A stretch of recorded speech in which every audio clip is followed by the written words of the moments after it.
ವಿದ್ಯಾರ್ಥಿಗಳೇ, ನಾವೀಗ 8ನೇ ತರಗತಿಯ ಸಮಾಜ ವಿಜ್ಞಾನ ಪಠ್ಯಪುಸ್ತಕದ ಇತಿಹಾಸ ವಿಭಾಗದ ಮೊದಲನೇ ಅಧ್ಯಾಯ ಆಧಾರಗಳ ಬಗ್ಗೆ ತಿಳ್ಕೊಳ್ಳೋಣ.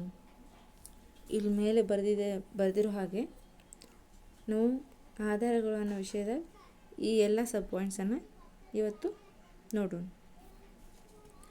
ಆಧಾರಗಳು ಅಂತಂದರೆ ಸಾಕ್ಷಿ ಅಂತ ಅಂತೀವಿ ನಾವು. ಸಾಕ್ಷಿ ಅಥವಾ ಪುರಾವೆ. ಈಗೊಬ್ಬ ನ್ಯಾಯವಾದಿ ಸಾಕ್ಷಿಗಳನ್ನು ಇಲ್ಲದೆ ಕೋರ್ಟಿಗೆ ಹೋಗೋಕ್ಕಾಗಲ್ರಿ. ಯಾಕಂತಂದ್ರೆ ಕೋರ್ಟ್ ಆಗಲಿ ಕಾನೂನಾಗಲಿ ಕೇಳೋದು ಸಾಕ್ಷಿ. ಅದೇ ರೀತಿ ನ್ಯಾಯವಾದಿಯನ್ನು ಇಲ್ಲಿ ಆಧಾರಗಳನ್ನ ಸಂಗ್ರಹ ಮಾಡುವ ಇತಿಹಾಸಕಾರರು ಕೂಡ ಅದೇ ರೀತಿ ಹೋಲಿಕೆ ಆಗ್ತಾರೆ. ಅಂದರೆ ಇತಿಹಾಸಕಾರರು ಇತಿಹಾಸವನ್ನು ಬರಿಬೇಕಾದ್ರೆ ಆಧಾರಗಳು ಅತಿ ಮುಖ್ಯವಾದ ಪಾತ್ರವನ್ನು ವಹಿಸ್ತವೆ ಅಂತ ನಾವು ಹೇಳ್ಬೋದು. ಆಧಾರಗಳಿಲ್ಲದೆ ಇತಿಹಾಸ ಅನ್ನೋದು ಇರುವುದಿಲ್ಲರಿ. ಇವಾಗ ಯಾವುದೋ ಒಂದು ವಿಷಯದ ಬಗ್ಗೆ ನಾವು ಬಾಯಿ ಮುತ್ತಿನ ಮೂಲಕ ಹೇಳಿದ್ರೆ ನಂಬಲು ಸಾಧ್ಯವಿಲ್ಲ. ಹೀಗಾಗಿ ನಮ್ಗೆ ಆಧಾರಗಳು ಬೇಕಾಗುತ್ತವೆ ಅಂತ ಹೇಳ್ಬೋದು. ಅದು ಇತಿಹಾಸದ ವಿಷಯದಲ್ಲಿ ಆಧಾರ ಅಂದರೆ ಏನಪ್ಪ ಅಂತಂದರೆ ಚರಿತ್ರೆಯ ರಚನೆಗೆ ಬೇಕಾಗುವ ಮೂಲ ಸಾಮಗ್ರಿಗಳನ್ನು ಆಧಾರ ಅಂತ ಕರಿತೀವಿ ನಾವು. ಆಧಾರ ಅಂದರೆ ಒಂದು ಚರಿತ್ರೆಯನ್ನು ರಚನೆ ಮಾಡಿದಾರೆ ಆಲ್ರೆಡಿ. ಆ ರಚನೆಗೆ ಅದನ್ನು ಮತ್ತೆ ನಾವು ಪುನರಾವರ್ತಿಸಬೇಕಾಗೈತಿ. ಅದು ದಾಖಲೆಗಳ ರೂಪದಲ್ಲಿ ಇಲ್ಲ ಅಂದರೆ ನಮಗೆ ಈಗ ಸಿಕ್ಕಿಲ್ಲ. ನಾವು ಅದನ್ನು ದಾಖಲೆಗಳ ರೂಪದಲ್ಲಿ ತಗೊಂಡು ಬಂದು ಅದನ್ನು ಒಂದು ಇತಿಹಾಸವನ್ನಾಗಿ ಮಾಡಬೇಕಾಗೈತಿ. ಆಗ ಮಾತ್ರ ಅದು ಒಂದು ಒಳ್ಳೆಯ ರೂಪವನ್ನು ಪಡೆಯೋಕ್ಕೆ ಸಾಧ್ಯ ಆಗುತ್ತೆ. ಹಾಗಾಗಿ ಚರಿತ್ರೆ ರಚನೆಗೆ ಬೇಕಾಗುವ ಮೂಲ ಸಾಮಗ್ರಿಗಳನ್ನು ನಾವು ಇಲ್ಲಿ ಆಧಾರಗಳಂತ ಅನ್ಬೋದು. ಇಲ್ಲಿ ಇತಿಹಾಸ ಅಂತಂದರೆ ಗತಿಸಿ ಹೋದ ಘಟನೆಗಳ ಬಗ್ಗೆ ತಿಳಿದುಕೊಳ್ಳುವುದು ಇತಿಹಾಸವನ್ನು ಹೇಳುತ್ತದೆ. ಅಂದರೆ ಈಗಾಗಲೇ ನಡೆದು ಹೋದಂತಹ ವಿಷಯಗಳು. ಸಾಕಷ್ಟು ಇತಿಹಾಸಕಾರರು ಭಿನ್ನ ಭಿನ್ನ ರೀತಿಯಲ್ಲಿ ವ್ಯಾಖ್ಯಾನಗಳನ್ನು ನೀಡಿದ್ದಾರೆ. ಹೀಗಾಗಿ ಗತಿಸಿ ಹೋದ ಹಿಂದೆ ಆಗಿ ಹೋದಂತಹ ಘಟನೆಗಳ ಬಗ್ಗೆ ತಿಳಿದುಕೊಳ್ಬೇಕಂತಂದರೆ ನಮಗೆ ಇಲ್ಲಿ ಆಧಾರಗಳು ಅತಿ ಪ್ರಮುಖವಾದಂತಹ ಪಾತ್ರ ವಹಿಸ್ತವೆ. ಇತಿಹಾಸವನ್ನು ನಾವು ಒಂದು ದೇಹಕ್ಕೆ ಹೋಲಿಸ್ಬೋದು. ಯಾವ ರೀತಿ ಅಂತಂದರೆ ದೇಹವು ಅಸ್ಥಿಪಂಜರವಿದ್ದಂತೆ. ಅದಕ್ಕೆ ಇತಿಹಾಸವು ಹೆಂಗೆ ರಚನೆ ಆಗಬೇಕು ಅಂತಂದ್ರೆ ಆಧಾರಗಳಿಲ್ಲದೆ ಒಂದು ವೇಳೆ ಇತಿಹಾಸ ರಚನೆ ಆಯಿತು ಅಂತಂದ್ರೆ ದೇಹಕ್ಕೆ ಅಂದರೆ ಮಾಂಸಖಂಡಗಳು ಅಥವಾ ದೇಹದ ಉಳಿದ ಎಲ್ಲ ಯಾವುದೇ ರೀತಿಯ ಮಾಂಸಖಂಡಗಳು ಅಥವಾ ಮೇಲಿನ ತ್ವಚೆ ಏನೂ ಇಲ್ಲದೆ ಇರುವಂತಹ ಒಂದು ದೇಹ ನೋಡೋಕೆ ಭಾಳ ಕೃಶವಾಗಿ ಕಾಣಿಸುತ್ತೆ ರೀ. ಅದೇ ರೀತಿ ಅಸ್ಥಿಪಂಜರ ನೋಡೋಕೆ ಚಂದ ಇರಲ್ರಿ. ಅದು ಒಂಥರ ನೋಡಿರಲ್ರಿ ನೀವು. ಅಸ್ಥಿಪಂಜರ ಅಂತಂದರೆ ಕೇವಲ ಒಂದು ಕೈಕಾಲು ಮತ್ತು ಒಂಥರ ವಿಚಿತ್ರವಾಗಿರ್ತದೆ ರೀ. ಹೀಗಾಗಿ ಇತಿಹಾಸಕ್ಕೆ ಏನು ಬೇಕು? ಆಧಾರಗಳು ಬೇಕ್ರಿ. ಹೀಗಾಗಿ ಆಧಾರಗಳಿಲ್ಲದೆ ಇತಿಹಾಸ ರಚನೆಯು ಸಾಧ್ಯ ಇಲ್ಲ ಅಂತಲೇ ಹೇಳ್ಬೋದು. ಅಂದರೆ ದೇಹದಲ್ಲಿ ಮಾಂಸಖಂಡಗಳಿಲ್ಲದ ದೇಹ ಯಾವ ರೀತಿ ಇರುತ್ತೋ, ಮಾಂಸಖಂಡಗಳಿಲ್ಲದ ಒಂದು ದೇಹ ಯಾವ ರೀತಿ ಮೂಳೆ ರೂಪದಲ್ಲಿ ಇರುತ್ತೋ, ಅಸ್ಥಿಪಂಜರದ ಥರ ಇರುತ್ತೋ ಆ ಥರ ಆಧಾರಗಳು ಇಲ್ಲದೆ ಇದ್ದರೆ ಇತಿಹಾಸವು ಕೃಶವಾಗಿ ಕಾಣಿಸುತ್ತೆ. ಅದಕ್ಕೆ ಯಾವುದೇ ರೀತಿಯಾದ ಬೆಲೆ ಇರುವುದಿಲ್ಲ, ಮೌಲ್ಯ ಇರುವುದಿಲ್ಲ ಅಂತ ನಾವು ಹೇಳ್ಬೋದು. ಇತಿಹಾಸವು ಈ ಆಧಾರಗಳಲ್ಲಿ ಪ್ರಮುಖವಾಗಿ 2 ಭಾಗಗಳನ್ನಾಗಿ ವಿಂಗಡಿಸ್ತಾರೆ. ಆಧಾರಗಳನ್ನು ಪ್ರಮುಖವಾಗಿ 2 ಭಾಗಗಳನ್ನಾಗಿ ವಿಂಗಡಿಸ್ತಾರೆ. ಅದು ಯಾವುದು ಅಂತಂದರೆ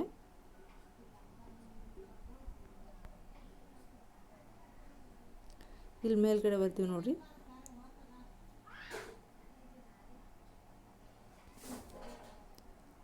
ಆಧಾರದ ಭಾಗಗಳು ಅಥವಾ ಪ್ರಕಾರಗಳು 2 ಭಾಗಗಳು. ಅದರಲ್ಲಿ ಒಂದು ಸಾಹಿತ್ಯಿಕ ಆಧಾರ, ಇನ್ನೊಂದು ಪ್ರಾಕ್ತನ ಆಧಾರ ಅಂತೇಳಿ. ಆಧಾರಗಳಲ್ಲಿ 2 ಭಾಗಗಳು, ಒಂದು ಸಾಹಿತ್ಯಿಕ ಆಧಾರ, ಇನ್ನೊಂದು ಪ್ರಾಕ್ತನ ಆಧಾರ. ಇಲ್ಲಿ ಸಾಹಿತ್ಯಿಕ ಆಧಾರಗಳಲ್ಲಿ ಮತ್ತೆ 2 ಪ್ರಕಾರಗಳು ಬರ್ತವೆ. ಅವು ಯಾವಂತಂದರೆ ದೇಶೀಯ ಸಾಹಿತ್ಯ, ಇನ್ನೊಂದು ವಿದೇಶೀಯ ಸಾಹಿತ್ಯ.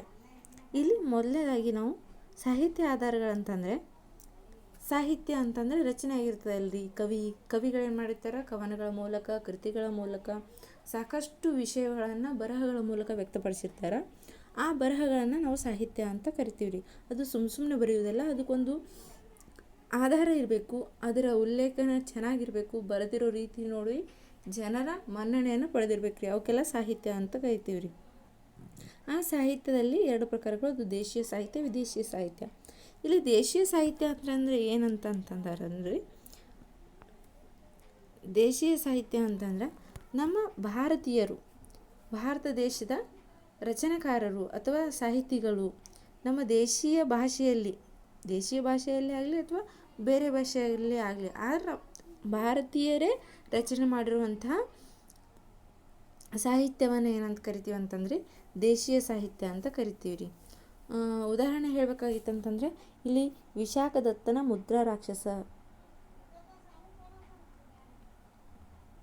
ವಿಶಾಖದತ್ತ ಅಂತ ಬರ್ತಾರೆ ಅವರು ಮುದ್ರಾ ರಾಕ್ಷಸ ಅನ್ನುವಂತಹ ಒಂದು ಕೃತಿಯನ್ನು ಬರೀತಾರೆ.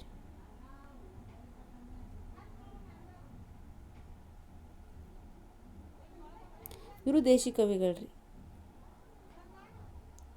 ಇನ್ನು ಕೌಟಿಲ್ಯನ ಅರ್ಥಶಾಸ್ತ್ರ, ನಿಮ್ಗೆ ಗೊತ್ತಿದೆ ಕೌಟಿಲ್ಯನು.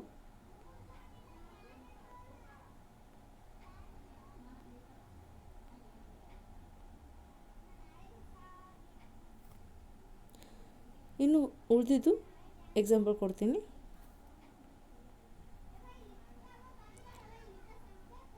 ವಿಶಾಖದತ್ತನ ಮುದ್ರಾ ರಾಕ್ಷಸ, ಕಲ್ಹಣನ ರಾಜತರಂಗಿಣಿ, ಅಶ್ವಘೋಷನ ಬುದ್ಧಚರಿತ, ಕೌಟಿಲ್ಯನ ಅರ್ಥಶಾಸ್ತ್ರ.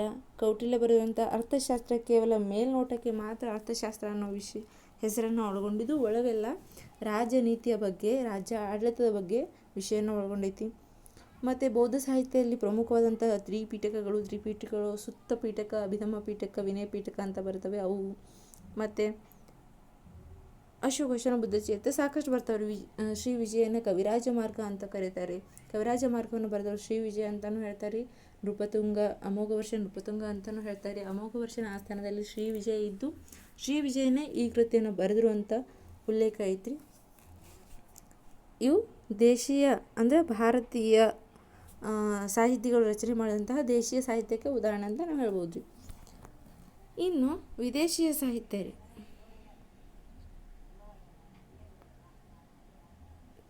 ವಿದೇಶೀಯ ಸಾಹಿತ್ಯ ನೋಡ್ರಿ. ವಿದೇಶೀಯ ಸಾಹಿತ್ಯ ಅಂತಂದರೆ ವಿದೇಶಿ ಬರಹಗಾರರು, ಅಂದರೆ ನಮ್ಮ ವಿಜಯನಗರ ಸಾಮ್ರಾಜ್ಯ ಆಗಲಿ ಅಥವಾ ಯಾವುದೇ ಸಾಮ್ರಾಜ್ಯವಾಗಲಿ, ಆಯಾ ಸಾಮ್ರಾಜ್ಯಕ್ಕೆ ಬೇರೆ ಬೇರೆ ದೇಶಗಳಿಂದ ಯಾತ್ರಿಕರು, ಪ್ರವಾಸಿಗರು, ವಿದ್ವಾಂಸರು ಬರ್ತಿದ್ರು. ಯಾಕಂದರೆ ನಮ್ಮ ದೇಶ ಅತ್ಯಂತ ಸಂಪದ್ಭರಿತವಾದ ದೇಶ, ಕಲೆ ಸಂಸ್ಕೃತಿಯನ್ನು ಒಳಗೊಂಡಿರುವಂಥ ದೇಶ. ಹೀಗಾಗಿ ನಮ್ಮ ದೇಶದ ಅತ್ಯಂತ ಪ್ರಮುಖವಾದಂಥ ವಿಷಯಗಳನ್ನು, ವೈವಿಧ್ಯಮಯವಾದಂತಹ ವಿಷಯಗಳನ್ನು ತಿಳ್ಕೊಳ್ಳೋಕ್ಕೆ ಬೇರೆ ದೇಶಗಳಿಂದ ಬರಹಗಾರರು, ಪ್ರವಾಸಿಗರು ಬರ್ತಿದ್ದಾರೆ. ನಮ್ಮ ಬೌದ್ಧ ಮತ್ತು ಜೈನ ಧರ್ಮದ ಬಗ್ಗೆ, ಹೆಚ್ಚಾಗಿ ಬೌದ್ಧ ಧರ್ಮದ ಬಗ್ಗೆ ತಿಳಿದುಕೊಳ್ಳೋಕ್ಕೆ ಅಂತಲೇ ಚೀನಿ ಯಾತ್ರಿಕರು ಸಾಕಷ್ಟು ಜನ ಬಂದಾರೆ. ಪಾಹಿಯಾನ್ ಆಗಲಿ, ಹುಯೆನ್ತ್ಸಾಂಗ್ ಆಗಲಿ, ಅಥವಾ ಮೆಗಸ್ತನೀಸ್ ಆಗಲಿ, ನ್ಯೂನಿಜ್ರಿ, ಸಾಕಷ್ಟು ಜನ ಬಂದಿದ್ದಾರೆ. ಮತ್ತು ವಿಜಯನಗರ ಸಾಮ್ರಾಜ್ಯಕ್ಕೆ ಭಾಳಷ್ಟು ಜನ ವಿದೇಶಿ ಬರಹಗಾರರು ಅಥವಾ ಯಾತ್ರಿಕರು ಬಂದಾರೆ. ಅಂತಹ ಯಾತ್ರಿಕರು ಬಂದವರು ಇಲ್ಲಿಯ ಕಲೆ ಸಂಸ್ಕೃತಿ ಬಗ್ಗೆ, ರಾಜ್ಯ ಆಡಳಿತ ಬಗ್ಗೆ, ಯಾವುದೇ ರಾಜಕೀಯ ನೀತಿ ಬಗ್ಗೆ ಅವರು ವಿಷಯಗಳನ್ನು ಸಂಗ್ರಹಿಸಿ ಅದನ್ನು ಬರಹ ರೂಪದ ಇಟ್ಟಿರ್ತಾರಲ್ಲಿ. ಅದಕ್ಕೆ ಏನಂತಾರೆ ಅಂದರೆ ವಿದೇಶಿ ಸಾಹಿತ್ಯ ಅಂತ ಕರೀತಾರೆ. ಇಲ್ಲಿ ಹೆಚ್ಚಾಗಿ ವಿದೇಶಿ ಸಾಹಿತ್ಯಿಕರು ಅಥವಾ ಬರಹಗಾರರು ಬರೆದಂತಹ ವಿಷಯ ಇದಾಗಿರ್ತದೆ. ಅದಕ್ಕೆ ಉದಾಹರಣೆ ಹೇಳ್ಬೇಕಾಗಿತ್ತು ಅಂತಂದ್ರೆ ಮೆಗಸ್ತನೀಸ್ನ ಇಂಡಿಕಾರಿ.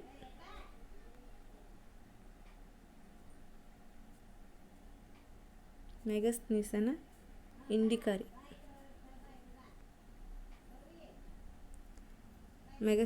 ಇಂಡಿಕಾ ನೋಡ್ರಿ. ಅಕ್ಷರ ದಪ್ಪ ಆಗತ್ತೆ ರೀ. ನೆಕ್ಸ್ಟು ಪಾಹಿಯಾನನ ಗೋಕೋಕಿ, ಹುಯೆನ್ತ್ಸಾಂಗ್ನ ಸಿಯುಕಿ, ಸಿಲೋನಿನ ದೀಪವಂಶ ಮತ್ತು ಮಹಾವಂಶ. ಇವೆಲ್ಲ ವಿದೇಶಿ ಬರಹಗಾರರು ಬರೆದಂತಹ ವಿದೇಶಿ ಸಾಹಿತ್ಯಕ್ಕೆ ಉದಾಹರಣೆ ಅಂತ ನಾವು ಹೇಳ್ಬೋದು ರೀ. ಇನ್ನು ನೆಕ್ಸ್ಟ್ ನೋಡಿ, ಈ ಆಧಾರಗಳಲ್ಲಿ 2 ಪ್ರಕಾರಗಳು. ಈಗ ಸಾಹಿತ್ಯ ಆಧಾರ ಆಯಿತು, ಇವಾಗ ಪ್ರಾಕ್ತನ ಆಧಾರದ ಬಗ್ಗೆ ನಾವು ನೋಡೋಣ ರೀ.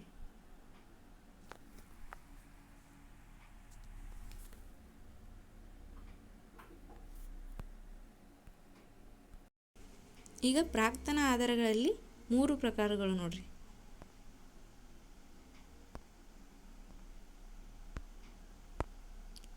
ಒಂದು ಶಾಸನಗಳು, 2 ನಾಣ್ಯಗಳು, 3ನೇದು ಸ್ಮಾರಕಗಳು.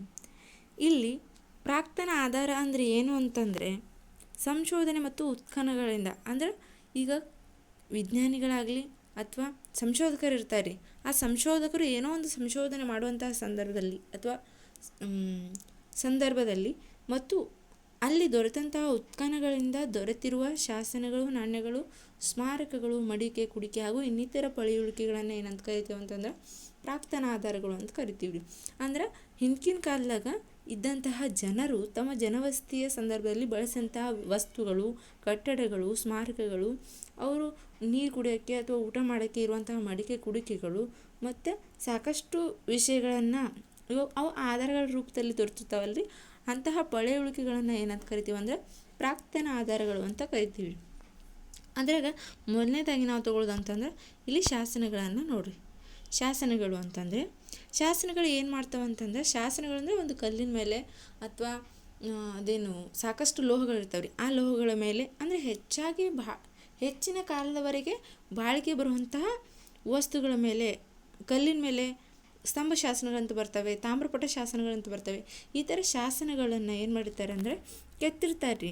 ಅದು ಏನೇನು ಕೆತ್ತಿರ್ತಾರೆ ಅಂದರೆ ಆಯಾ ಕಾಲಮಾನಕ್ಕೆ, ಅಂದರೆ ಯಾವ ರಾಜರ ಆ ಶಾಸನವನ್ನು ಕೆತ್ತಿರ್ತಾರೋ ಆಯಾ ಕಾಲಮಾನಕ್ಕೆ ಇರುವಂತಹ ಜೀವಂತ ಮಾಹಿತಿಗಳು, ಅಂದರೆ ಸಾಕಷ್ಟು ಮಾಹಿತಿಗಳು ಅಲ್ಲಿರುವಂಥ ಧರ್ಮದ ಬಗ್ಗೆ ಆಗಲಿ, ಸಂಸ್ಕೃತಿಯ ಬಗ್ಗೆ ಆಗಲಿ, ಅಥವಾ ಆರ್ಥಿಕ ವಿಷಯ ಬಗ್ಗೆ ಆಗಲಿ, ಆರ್ಥಿಕ ಅಂದ್ರೆ ಒಂದೇ, ಹಣಕಾಸಿನ ಅಂದ್ರೆ ಒಂದೇ, ಆಡಳಿತ ವ್ಯವಸ್ಥೆ ಆಗಲಿ, ಅಲ್ಲಿರೋ ಸೈನಿಕ ಪದ್ಧತಿ ಆಗಲಿ, ರಾಜರುಗಳ ಸಾಧನೆಗಳ ಬಗ್ಗೆ ಆಗಲಿ, ಅಲ್ಲಿರೋ ಸಂಪತ್ತಿನ ಬಗ್ಗೆ ಆಗಲಿ ಏನು ಮಾಡ್ತಾರೆ, ಅವರು ಮಾಹಿತಿಯನ್ನು ಸಂಗ್ರಹಿಸಿ ಶಾಸನಗಳ ಮೇಲೆ ಕೆತ್ತಿರ್ತಾರೆ. ಅಂತಹ ಕೆತ್ತಿದಂಥ ಶಾಸನಗಳಲ್ಲಿ ಅತ್ಯಂತ ಪ್ರಾಚೀನವಾಗಿ ದೊರೆತಿರುವಂಥ ಶಾಸನ ಅಂತಂದರೆ ಮೌರ್ಯ ಚಕ್ರವರ್ತಿ ಅಶೋಕ ಹೊರಡಿಸಿದ ಶಾಸನ ರೀ. ಇವರಿಗೆ ಏನಂತ ಕರೀತಾರೆ ಅಂತಂದರೆ ಶಾಸನಗಳ ಪಿತಾಮಹ ಅಂತ ಅಶೋಕನನ್ನು ಕರೀತಾರೆ ರೀ. ಅತ್ಯಂತ ಪ್ರಾಚೀನ ಶಾಸನಗಳು ಯಾರ ಕಾಲದಲ್ಲಿದ್ದು ಅಂತಂದರೆ ಅಶೋಕನ ಕಾಲದಲ್ಲಿ ಇದ್ದು ರೀ. ಅವರು ಮೌರ್ಯ ಚಕ್ರವರ್ತಿ ಆಗಿದ್ರು ರೀ. ಇವರು ಕಲ್ಲು ಹಾಸಿನ ಮೇಲೆ ಹಾಗೂ ಕಲ್ಲಿನ ಕಂಬಗಳ ಮೇಲೆ ಶಾಸನವನ್ನು ಕೆತ್ತಿಸಿರುವ ಸಂಗತಿಗಳು ನಮ್ಗೆ ಇತಿಹಾಸದಿಂದ ತಿಳಿದು ಬರ್ತಾವ್ರಿ. ಈ ಇವರ ಶಾಸನಗಳು ಭಾರತದ ಹಲವೆಡೆ ಪ್ರದೇಶಗಳಲ್ಲಿ ಸಿಕ್ಕವ್ರಿ. ರಾಯಚೂರೊಳಗೆ ಸಿಕ್ಕದ್ರಿ, ರಾಯಚೂರಿನ ಮಸ್ಕಿ ಅಂತ ಅಲ್ಲೊಂದು ಕಡೆ ಶಾಸನ ಸಿಕ್ಕದ್ರಿ, ಮತ್ತು ಸಾಕಷ್ಟು ಕಡೆಗಳಲ್ಲಿ ಬ್ರಹ್ಮಗಿರಿಯೊಳಗೆ ಸಿಕ್ಕದ್ರಿ. ಈ ಥರ ಸಾಕಷ್ಟು ಪ್ರದೇಶಗಳಲ್ಲಿ ಅಶೋಕನ ಶಾಸನಗಳನ್ನ ನಾವು ನೋಡ್ಬೋದು. ಆ ಅಶೋಕನ ಶಾಸನಗಳು ಹೆಚ್ಚಾಗಿ ಇರುವಂತಹ ಭಾಷೆ ಅಂತಂದರೆ ಪ್ರಾಕೃತ ಭಾಷೆಯೊಳಗೆ ಅಶೋಕನ ಶಾಸನಗಳು ಹೆಚ್ಚಾಗಿದ್ದಾವೆ ರೀ. ಯಾವ ಭಾಷೆ ರೀ? ಪ್ರಾಕೃತ ರೀ. ಪ್ರಾಕೃತ ಭಾಷೆಯೊಳಗೆ ಹೆಚ್ಚಾಗಿ ಅವರ ಶಾಸನಗಳನ್ನು ಕೆತ್ತಿರೋ ಅಂತ ನೋಡ್ಬೋದು. ಇನ್ನು ಲಿಪಿ ಯಾವುದು ಅಂತಂದರೆ ಬ್ರಾಹ್ಮಿ ಲಿಪಿ ರೀ. ಸಾಕಷ್ಟು ಲಿಪಿ ಇರ್ತಾವೆ. ಅಶೋಕನ ಶಾಸನಗಳು ಹೆಚ್ಚಾಗಿ ಯಾವ ಲಿಪಿಯಲ್ಲಿ ಕಂಡುಬರುತ್ತವೆ ಅಂತಂದರೆ ಬ್ರಾಹ್ಮಿ ಲಿಪಿಯೊಳಗೆ ಅಂತ ನಾವು ಹೇಳ್ಬೋದು. ಮತ್ತು ಇನ್ನೂ ಕೆಲವು ಶಾಸನಗಳು ಏನು ಮಾಡಿದ್ದಾರೆ ಅಂದರೆ ಗ್ರೀಕ್, ಅರಮಿಕ್ ಹಾಗೂ ಖರೋಷ್ಠಿ ಲಿಪಿಯಲ್ಲಿಯೂ ಅಶೋಕನ ಶಾಸನಗಳನ್ನು ನಾವು ಕಾಣ್ಬೋದು. ಅಶೋಕನ ಶಾಸನಗಳಲ್ಲಿ ಕರ್ನಾಟಕದೊಳಗಂತಂದ್ರೆ ಮಸ್ಕಿ ಹಾಗೂ ಬ್ರಹ್ಮಗಿರಿಗಳಲ್ಲಿ ನಾವು ಅವುಗಳನ್ನು ಕಾಣ್ಬೋದು. ಇನ್ನು ಕನ್ನಡದ ಭಾಷೆಯಲ್ಲಿ ದೊರೆತಿರುವ ಮೊದಲ ಶಾಸನ ಅಂತಂದರೆ ಹಲ್ಮಿಡಿ. ನಿಮಗೆಲ್ಲ ಗೊತ್ತೇ ಇರೋ ಥರ ಕನ್ನಡದಲ್ಲಿ ದೊರೆತಿರುವ ಮೊಟ್ಟ ಮೊದಲ ಶಾಸನ ಯಾವುದು, ಕನ್ನಡದ ಶಾಸನ ಯಾವುದು ಅಂತಂದರೆ ನಿಮಗೆಲ್ಲರಿಗೂ ಗೊತ್ತದ ರೀ, ಹಲ್ಮಿಡಿ ಶಾಸನ ರೀ.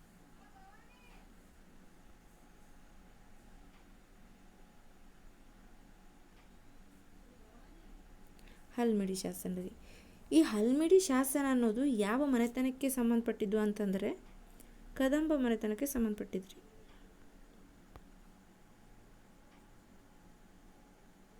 ಕದಂಬ ಮನೆತನದಲ್ಲಿ ಯಾರಿದ್ರು ಅಂತಂದ್ರೆ ಕಾಕುತ್ಸವರ್ಮ ರೀ. ಕಾಕುತ್ಸವರ್ಮನ ಆಡಳಿತ ಅವಧಿಯಲ್ಲಿ ಈ ಶಾಸನ ಏನಾಗಿತ್ತಂದ್ರೆ ರಚನೆ ಆಗಿತ್ತು ರೀ.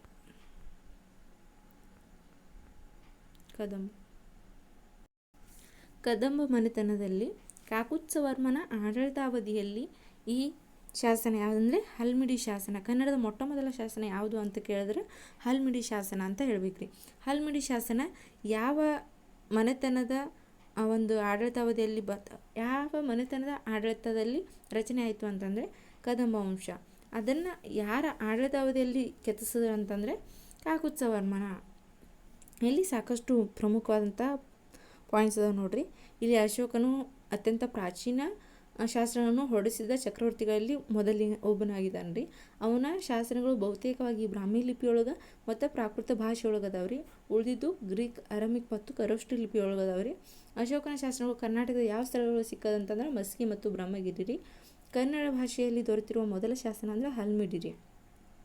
ಹಲ್ಮಿಡಿ ಶಾಸನ ಯಾವ ವಂಶಕ್ಕೆ ಸೇರ್ಪಡೆಯಾಗಿದ್ದು ಅಂತಂದರೆ ಕದಂಬ ವಂಶಕ್ಕೆ, ಕದಂಬ ಮನೆತನಕ್ಕೆ. ಕದಂಬ ಮನೆತನದ ಯಾವ ಅರಸನ ಅಥವಾ ದೊರೆಯ ಆಡಳಿತಾವಧಿಯಲ್ಲಿ ಹಲ್ಮಿಡಿ ಶಾಸನ ಕೆತ್ತಿಸಲ್ಪಟ್ಟಿತ್ತು ಅಥವಾ ರಚನೆ ಆಯಿತು ಅಂತಂದರೆ ಕಾಕೋತ್ಸವರ್ಮ. ಇವು ನೋಟ್ ಮಾಡ್ಕೊಳ್ರಿ, ಇವಾಗಲಿ ಇಲ್ಲ CETಗಾಗಲಿ ಹೆಲ್ಪ್ ಆಗುತ್ತೆ ರೀ. ಇನ್ನು ಎರಡನೇದಾಗಿ ನಾವು ನೋಡ್ಬೇಕಾಗಿತ್ತು ಅಂತಂದ್ರೆ ನಾಣ್ಯಗಳು ರೀ. ಒಂದನೇದಾಯಿತು ಶಾಸನಗಳು, ಎರಡನೇದನ್ನು ನೋಡ್ಬೇಕಾಗಿತ್ತು ಅಂದರೆ ನಾವು ನಾಣ್ಯಗಳನ್ನು ನೋಡ್ಬೇಕು ರೀ. ಏನು ರೀ ನಾಣ್ಯಗಳು ಅಂತಂದರೆ ಇವಾಗ ನಾವು ಚಲಾವಣೆ ಮಾಡ್ತೀವಲ್ಲ ರೀ, 1 ರೂಪಾಯಿ 2 ರೂಪಾಯಿ ಆ ಥರ ನಾಣ್ಯಗಳು ಅವಾಗೂ ಇದ್ದು ರೀ. ಆದರೆ ಇವಾಗಿನ ನಾಣ್ಯಕ್ಕೂ ಆವಾಗಿನ ನಾಣ್ಯಕ್ಕೂ ಒಂದು ಸ್ವಲ್ಪ ಜಾಸ್ತಿ ವ್ಯತ್ಯಾಸ ಬರ್ತದೆ ರೀ. ಅಂದ್ರೆ ನಾಣ್ಯಗಳ ಸ್ವರೂಪದಲ್ಲಿ ವಿಕಾಸ ಮತ್ತು ಬೆಳವಣಿಗೆ ಒಳಗೆ ಇವಾಗ ಬದಲಾವಣೆ ಆಗೈತಿ. ಆದ್ರೆ ಆವಾಗಿನ ಕಾಲಕ್ಕೆ ನಾಣ್ಯಗಳ ಸ್ವರೂಪ, ವಿಕಾಸ, ಬೆಳವಣಿಗೆ ಬಗ್ಗೆ ತಿಳಿಸಿಕೊಳ್ಳುವ ಅಧ್ಯಯನವನ್ನು ಅಥವಾ ನಾಣ್ಯಗಳ ಬಗೆಗಿನ ಅಧ್ಯಯನವನ್ನು ನಾವೇನು ಕರಿತೀವಿ, ನಾಣ್ಯದ ಅಧ್ಯಯನ ಅಂತ ಕರಿತೀವಿ. ಈ ನಾಣ್ಯಗಳನ್ನು ಸಾಕಷ್ಟು ಲೋಹಗಳಲ್ಲಿ, ತಾಮ್ರ, ಬೆಳ್ಳಿ, ಚಿನ್ನ, ಸಾಕಷ್ಟು ಲೋಹಗಳಲ್ಲಿ ಕೆಲವು ಮನೆತನಗಳು ಬೆಳ್ಳಿ ನಾಣ್ಯವನ್ನು ಟಂಕಿಸಿದ್ದು ಪದ್ಮ ಅಂತ ಹೇಳಿಬಿಟ್ಟು, ಮತ್ತು ಚಿನ್ನದ ನಾಣ್ಯಗಳನ್ನು ಜಾರಿಗೆ ತಂದರು. ಬೇರೆ ಬೇರೆ ಲೋಹಗಳನ್ನು, ತಾಮ್ರದ ನಾಣ್ಯಗಳನ್ನು ಜಾರಿಗೆ ತಂದರು. ಈ ಥರ ಬೇರೆ ಬೇರೆ ಲೋಹಗಳನ್ನು ಸಾಕಷ್ಟು ಜನ ತಮ್ಮ ಆಡಳಿತಾವಧಿಯಲ್ಲಿ ನಾಣ್ಯಗಳನ್ನ ಜಾರಿಗೆ ತಂದರು ಅಥವಾ ಟಂಕಿಸಿದ್ರು. ಈ ನಾಣ್ಯಗಳು ಆ ರಾಜನ ಆಡಳಿತದ ಚರಿತ್ರೆಯಲ್ಲಿ ಪ್ರಮುಖವಾದಂತಹ ಪಾತ್ರವನ್ನು ವಹಿಸ್ತವೆ. ಇವು ಚರಿತ್ರೆ ಹೆಚ್ಚಿಸೋಕ್ಕೂ ಪ್ರಮುಖ ಪಾತ್ರವನ್ನು ವಹಿಸ್ತವೆ. ಯಾಕಂತಂದ್ರೆ ನಾಣ್ಯಗಳ ಮೇಲೆ ಅವರ ಇಶ್ವಿ, ಅವರ ಹೆಸರು, ಅವರ ಒಂದು ರಾಜ್ಯ ಲಾಂಛನ, ಅವರ ಆಡಳಿತ ವ್ಯವಸ್ಥೆಯ ಕೆಲವು ಚಿಹ್ನೆಗಳನ್ನು ಆ ನಾಣ್ಯದೊಳಗೆ ನಾವು ನೋಡ್ಬೋದು ರೀ. ನಾಣ್ಯಗಳ ಅಧ್ಯಯನ ಅನ್ನೋದು ಆ ನಾಣ್ಯದ ಅಥವಾ ಆ ನಾಣ್ಯ ಚಲಾವಣೆಯಲ್ಲಿದ್ದಂತಹ ಕಾಲಮಾನ ಆಗಲಿ, ಧರ್ಮ ಆಗಲಿ ಅಥವಾ ಸಂಸ್ಕೃತಿ, ಆಡಳಿತ, ಸಾಮಾಜಿಕ, ಆರ್ಥಿಕ ಸ್ಥಿತಿಯ ಬಗ್ಗೆ ತಿಳಿಸಿಕೊಡುವಲ್ಲಿ ಸಹಾಯಕ ಆಗ್ತದೆ. ಅಂದರೆ ಆ ನಾಣ್ಯಗಳ ಮಹತ್ವದ ಮೇಲೆ, ಅಂದರೆ ನಾಣ್ಯಗಳ ರಚನೆಯ ಮೇಲೆ ಅದರ ಆಡಳಿತವನ್ನು ಅಲ್ಲಿ ಅವರು ಹೇಳ್ತಾರೆ. ಇನ್ನು ಮೂರನೇದಾಗಿ ನೋಡಿ ಸ್ಮಾರಕಗಳು ಅಂತಂದರೆ ನಿಮ್ಗೆ ಗೊತ್ತಿ, ಸ್ಮಾರಕಗಳಂದರೆ ಕಟ್ಟಡಗಳು. ಹಿಂದಿನ ಕಾಲದ ರಾಜ ಮಹಾರಾಜರುಗಳು ತಮ್ಮ ಆಡಳಿತಾವಧಿಯಲ್ಲಿ ಎಂತೆಂಥ ಕಟ್ಟಡಗಳನ್ನ ಕಟ್ಟಿದ್ದಾರೆ. ಅವುಗಳನ್ನು ಮೀರಿಸುವಂತಹ ಶೈಲಿ ಆಗಲಿ ಅಥವಾ ಕಲೆ ಆಗಲಿ ಇವಾಗಿಂದ ಕಾಲಕ್ಕೆ ಸ್ವಲ್ಪ ಕಡಿಮೆ ಆಗಿದೆ ಅಂತ ನಾವು ಹೇಳ್ಬೋದು.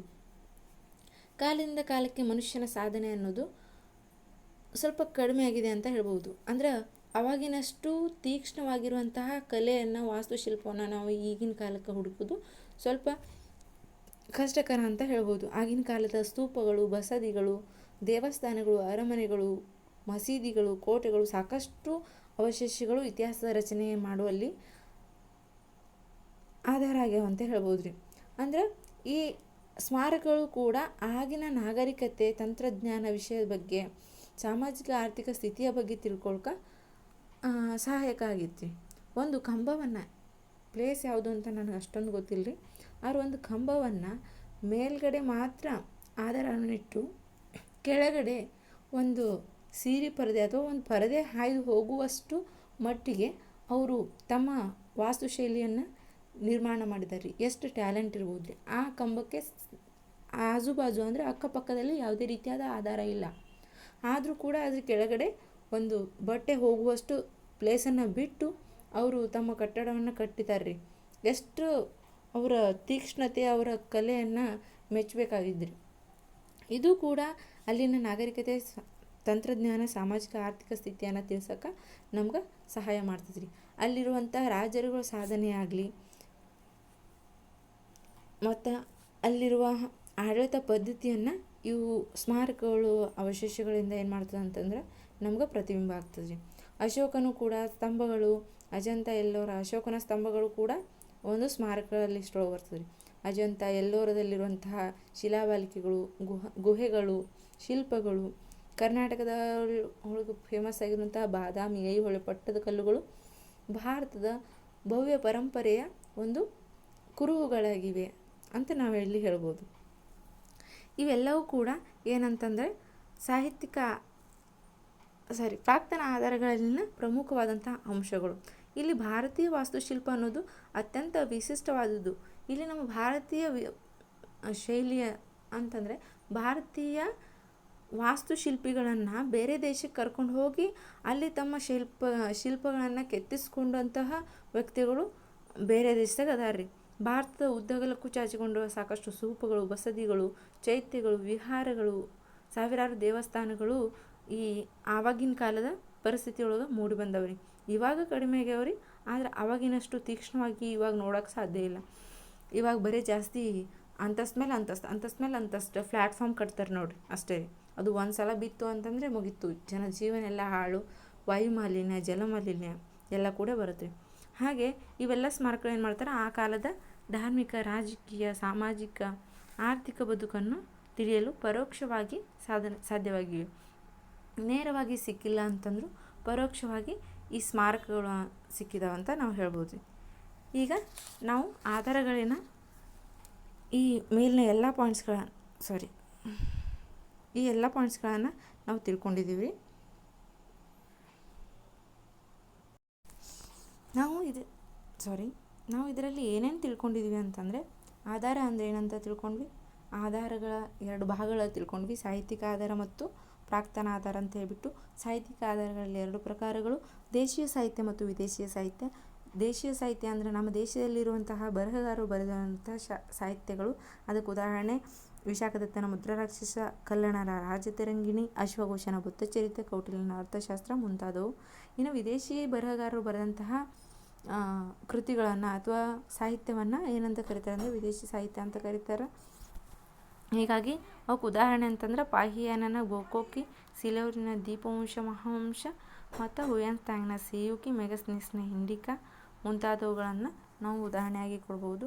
ಆಮೇಲೆ ಪ್ರಾಕ್ತನ ಆಧಾರಗಳಂದರೆ ಏನಂತ ತಿಳ್ಕೊಂಡ್ವಿ, ಪ್ರಾಕ್ತನ ಆಧಾರಗಳಲ್ಲಿ ಬರೋ 3 ಪ್ರಕಾರಗಳು: ಶಾಸನಗಳು, ನಾಣ್ಯಗಳು, ಸ್ಮಾರಕಗಳು ಮತ್ತು ಅವಶೇಷಗಳ ಬಗ್ಗೆ ತಿಳ್ಕೊಂಡ್ವಿ. ಶಾಸನಗಳು ಕೂಡ ಹಿಂದಿನ ಕಾಲದ ಆಧಾರಗಳಾಗಿವೆ, ಅಂದರೆ ಹಿಂದಿನ ಕಾಲದ ಬಗ್ಗೆ ತಿಳ್ಕೊಳ್ಳೋಕೆ ನಮ್ಗೆ ಹೆಲ್ಪ್ ಆಗುತ್ತೆ. ಇನ್ನು ನಾಣ್ಯಗಳ ಮೇಲೆ ಬರೆದಿರುವಂಥ ಸಾಕಷ್ಟು ಮಾಹಿತಿಯ ಮೇಲೆ ಅದರ ಆಯಸ್ಸನ್ನು ಅಥವಾ ಅದು ಎಷ್ಟು ಕಾಲದ ಹಿಂದಿಂದು ಅದಂತ ಹೇಳ್ಬಿಟ್ಟು ನಾವು ಚೆಕ್ ಮಾಡಿದಾಗ ಅಲ್ಲಿ ಆ ನಾಗರಿಕತೆಯ ಬಗ್ಗೆ ನಮಗೆ ತಿಳಿತದೆ. ಇನ್ನು ಸ್ಮಾರಕಗಳ ಬಗ್ಗೆನೂ ಅವರವರ ವಾಸ್ತುಶೈಲಿ, ಸಾಂಸ್ಕೃತಿಕ ಮತ್ತು ಆಡಳಿತ ಯಾವ ರೀತಿ ಇತ್ತು ಅನ್ನೋದನ್ನು ನಾವಿಲ್ಲಿ ನೋಡ್ಬೋದು. ಪ್ರಿಯ ವಿದ್ಯಾರ್ಥಿಗಳೇ, ನಾವು ಮುಂದಿನ ತರಗತಿಯಲ್ಲಿ ಮುಂದಿನ ಪಾಠವನ್ನು ನೋಡೋಣ. ಇಲ್ಲಿಗೆ ಬಾಯ್, ಟೇಕ್ ಕೇರ್.